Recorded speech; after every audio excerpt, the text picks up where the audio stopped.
అందరికి నమస్తే ఫ్రెండ్స్. నేను అనుకోకుండా ఇక్కడ శ్రీశైలం రోడ్కి వచ్చాను. ఈ కడతాలకి వెళ్లే రోడ్లో మైసిగండేరి టెంపుల్ ఉంది కదా, ఆ టెంపుల్కి బ్యాక్ సైడ్గా ఇలా ఒక శివలింగం పెట్టారు. ఏం చేస్తున్నారో ఏంటో అర్థం కావట్లేదు, కానీ ఇది భారీ శివలింగం ఉంది.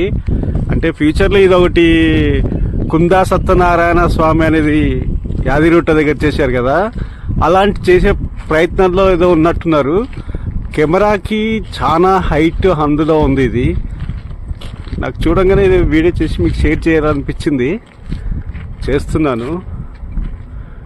ఇక్కడ నుంచి ఈ కడతాల, కందుకూరు, శ్రీశైలంకి వెళ్ళే రూట్లో మైసిగండి అని ఉంటుంది కదా, వెళ్ళేదారిలో ఒక నిమిషం ఆగి ఇక్కడికి వచ్చి చూసి వెళ్ళండి ఫ్రెండ్స్. ఎట్లా సమ్మర్ కదా, పిల్లలు కూడా కొద్దిగా ఎక్సైట్మెంట్గా ఉంటుంది. ఓకేనా ఫ్రెండ్స్?